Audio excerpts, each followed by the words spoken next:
All right, let's just jump right in. Today, we're going to pull back the curtain on the dopamine thief and really get into how social media is built to hijack the reward system inside your brain. And let's start with a feeling I bet you know all too well.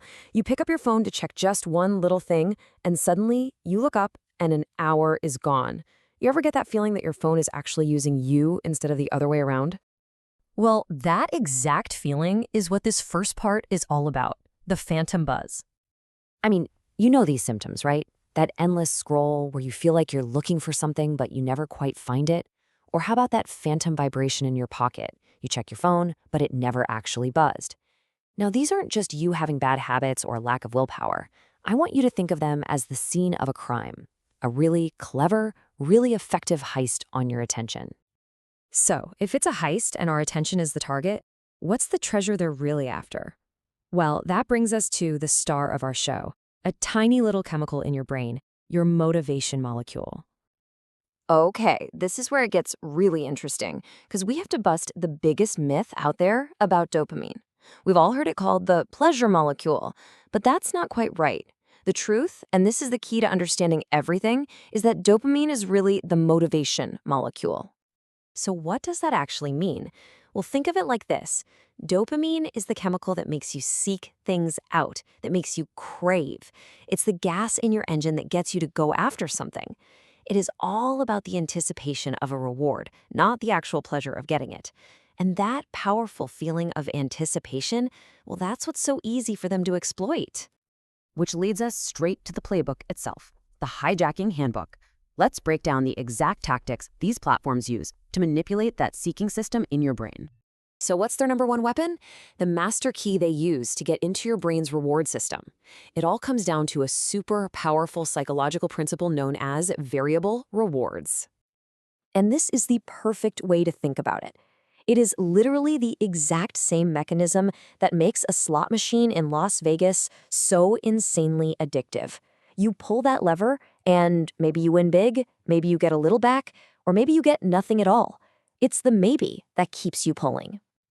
And here's how that digital slot machine works in a simple 4-step loop. It starts with a cue, that little ping. That immediately triggers the craving. Your brain gets a hit of dopamine just from the anticipation. That drives your response. You have to check your phone. And then comes the reward. Or maybe nothing. See, the reward is variable. Sometimes it's a like, sometimes it's junk. That uncertainty is the engine that powers the whole loop and keeps you coming back for just one more spin. And variable rewards don't work alone. They're supercharged by this whole toolkit of other features. Think about it. The infinite scroll is just a slot machine that never runs out. Social validation, likes, comments, shares, those are the unpredictable little jackpots we're all chasing. Even those 3 little dots when someone is typing, that is designed to do one thing: hook your anticipation and keep you glued to the screen. But what happens when our brain is constantly stuck in this loop? What's the long-term price we pay? Let's move on and look at the real cost of the scroll. This chart really visualizes it perfectly. The constant, high-intensity rewards from social media, they can literally recalibrate your brain. Over time, the satisfaction you get from normal, real-world activities, like having a great conversation or finishing a tough project, it starts to feel a little dull by comparison. So here's the bottom line. The consequence isn't just about wasted time.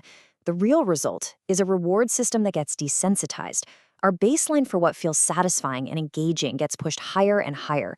And a direct result of that, our ability to just focus on things that are less stimulating, it starts to fade. Okay, that all sounds pretty serious, I know. But the whole point of understanding how the heist works is so you can learn how to stop it. And that brings us to our final and honestly our most important section, reclaiming your attention. And this right here, this is the single most important takeaway. The solution isn't necessarily to delete every app and go live off the grid. The real key is to simply understand the game that's being played with your brain chemistry. Because just being aware of the mechanism, that's the first and most powerful step toward taking back control. Because once you see the slot machine for what it is, once you can recognize the cues, feel the cravings, and see the variable rewards for the tricks they are, you're no longer just a player on autopilot. You become an observer who gets to choose whether or not to pull the lever. So I'll just leave you with this. Now that you know the game, who makes the next move?